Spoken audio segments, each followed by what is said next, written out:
नमस्कार दोस्तों, स्वागत है आपका अपने YouTube channel let us join us पर। दोस्तों, आज हम आपके लिए लेकर आए हैं पर्यावरण तथा पारिस्थितिकी तंत्र से बनने वाले प्रश्नों का one liner set.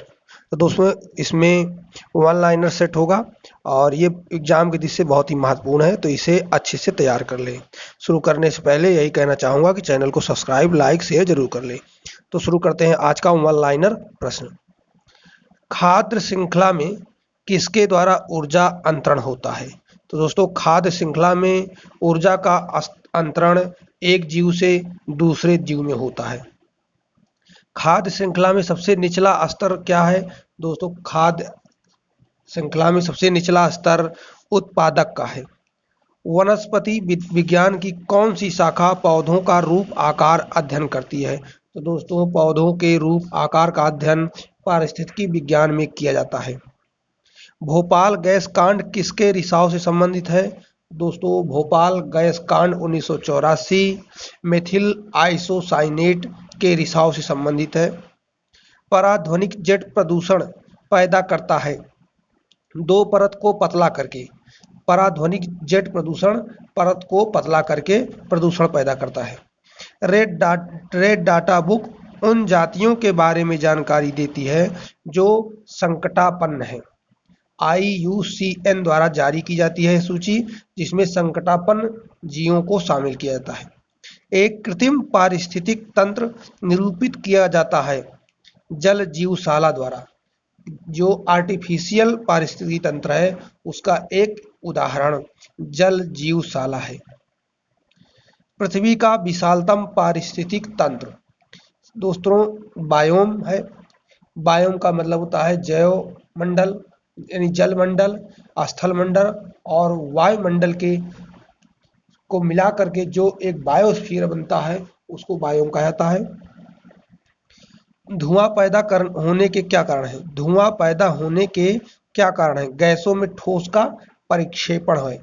Green house गैसों को मॉनिटर करने के लिए विश्व का पहला उपग्रह किस देश ने छोड़ा था? तो दोस्तों, जापान ने छोड़ा था।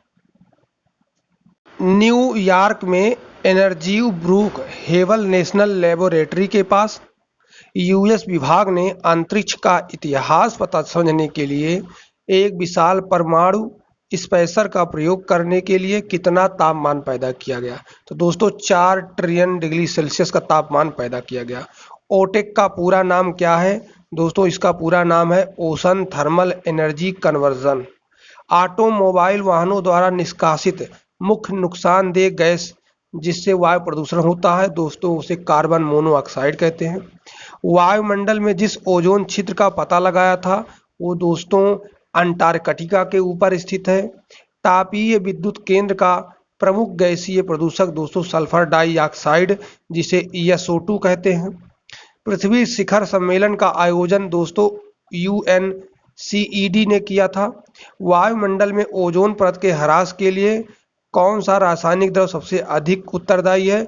दोस्तों, क्लोरोफ्लोरोकार्बन ओजोन परत के ह्रास के लिए सर्वाधिक उत्तरदायी है। ग्रीन हाउस प्रभाव वायुमंडल के किस गैस का स्तर बढ़ने से पैदा होता है? दोस्तों, कार्बन डाइऑक्साइड की वृद्धि के कारण होता है। पृथ्वी से टकराने वाला पराबैंगनी विकिरण किसके अवक्षय के कारण होता है? दोस्तों, ओजोन परत के क्षय के कारण पराबैंगनी विकिरण पृथ्वी पर आती है। वातावरण में क्लोरोफ्लोरोकार्बन की वृद्धि किस घटना के लिए उत्तरदायी है? दोस्तों, ओजोन क्षरण के लिए। वायुमंडल की ओजोन परत अवशोषण करती है दोस्तों पराबैंगनी विकिरणों की। किस प्रकार के कोयला में 90% से अधिक कार्बन होता है? एंथ्रासाइट में। कोयले के किस किस्म में मूल पादप द्रव के अभिज्ञेय अवशेष पाए जाते हैं? दोस्तों, पीट में। ग्रीन हाउस प्रभाव का कारण क्या है? दोस्तों, कार्बन डाइऑक्साइड की मात्रा में वृद्धि। यदि पृथ्वी के वायुमंडल में कार्बन डाइऑक्साइड न हो तो भूपृष्ठ के तापमान पर क्या प्रभाव पड़ेगा? वर्तमान तापमान से कम हो जाएगा। किसी खेत में सांप और गिद्ध चूहों को खा रहे हैं, यदि उसी खेत में जंगली कुत्तों को छोड़ दिया जाए तो दोस्तों क्या होगा? तो दोस्तों, गिद्धों की संख्या में कमी हो जाएगी। अगला प्रश्न है, ओजोन परत लगभग कितनी ऊंचाई पर स्थित है? दोस्तों 30 से 50 किलोमीटर के बीच स्ट्रेटोस्फीयर अर्थात समताप मंडल में है। ओजोन परत वायुमंडल के किस भाग में स्थित है? दोस्तों स्ट्रेटोस्फीयर में, जिसे समताप मंडल कहा जाता है। सूर्य से प्राप्त ऊर्जा को क्या कहते हैं? दोस्तों इंसोलेशन कहते हैं या सूर्य तप कहते हैं। ओजोन किसका अपरूप है? दोस्तों ऑक्सीजन का है। अंटार्कटिका के ऊपर ओजोन परत के नष्ट होने का प्रमाण सर्वप्रथम किसने दिया था? दोस्तों जोसेफ फरमन ने दिया था। ओजोन परत दिवस कब मनाया जाता है? यह दिवस 16 सितंबर को मनाया जाता है। वायुमंडल के किस भाग में जल वाष्प की सर्वाधिक मात्रा पाई जाती है? तो यह जो है ट्रोपोस्फियर या क्षोभ मंडल में पाई जाती है। फोटोस्टेट मशीन किस गैस का उत्सर्जन करती है? दोस्तों ओजोन गैस का उत्सर्जन करती है। सभी प्रकार के बादल वायुमंडल के किस भाग में पाए जाते हैं? दोस्तों ट्रोपोस्फियर अर्थात क्षोभ मंडल में सभी प्रकार के बादल पाए जाते हैं। बादलों के मापन हेतु आकाश को 8 भागों में विभाजित किया गया है। प्रत्येक भाग की क्या कहते हैं? दोस्तों एक आक्टा कहते हैं। ओजोन परत को नुकसान पहुंचाने वाली गैसों की रोकथाम के लिए 1987 में समझौता हुआ। दोस्तों मॉन्ट्रियल प्रोटोकॉल समझौता ओजोन परत संरक्षण से संबंधित है। क्लोरीन एक परमाणु ओजोन के कितने परमाणुओं को नष्ट कर सकता है? 1 लाख अणुओं को नष्ट कर सकता है। कौन सा देश ग्रीन हाउस प्रभाव को नियंत्रित करने के लिए क्योटो समझौता 1997 से पीछे हट गया? दोस्तों यूएसए, अमेरिका। ओजोन छिद्र सबसे अधिक किसके ऊपर बन रहा है? दोस्तों अंटार्कटिका के ऊपर बन रहा है। कौन सी धातु विशाल संख्या में स्वचालित वाहनों वाले नगर की वायु को प्रदूषित कर देती है? दोस्तों सीसा, जो कि पेट्रोलियम में भी मिश्रित होता है। वायुमंडल में ओजोन छिद्र मुख्यतः किसकी मौजूदगी में होती है? दोस्तों क्लोरोफ्लोरोकार्बन की मौजूदगी में ओजोन छिद्र होता है। सूर्य के पराबैंगनी विकिरण पृथ्वी तक क्यों नहीं पहुंचते? ओजोन परत के कारण पृथ्वी तक नहीं पहुंचते। क्यूरी किसकी इकाई का नाम है? रेडियो एक्टिव धर्मिता की इकाई का नाम क्यूरी है। ग्रीन हाउस गैस कौन सी है? Green house gas carbon dioxide है। इसके अलावा भी बहुत सी हैं। इस पृथ्वी के अपमार्जक कौन है? जीवाणु और कवक पृथ्वी के अपमार्जक कहलाते हैं। कोयला किससे बनता है? कोयला संपीड़ित और कठोरकृत जीवभार से बनता है। वातावरण में क्लोरोफ्लोरोकार्बन की वृद्धि किस घटना के लिए उत्तरदायी है? ओजोन क्षरण के लिए उत्तरदायी है। धूम्र कोहरा में मौजूद आंखों में जलन पैदा करने वाला एक शक्तिशाली द्रव्य है सल्फर डाइऑक्साइड। ओजोन परत कहाँ पाई जाती है? समताप मंडल में पाई जाती है।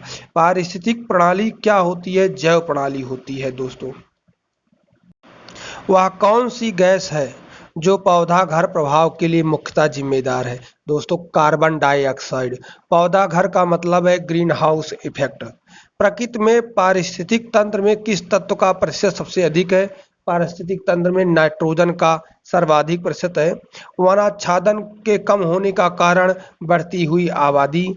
बहुत अधिक धुएं से भरा कोहरा धूम कोहरा कहलाता है। वायुमंडल की ऊपरी परत द्वारा किस प्रकार के विकिरणों का अवशोषण किया जाता है? दोस्तों अवरक्त विकिरण का।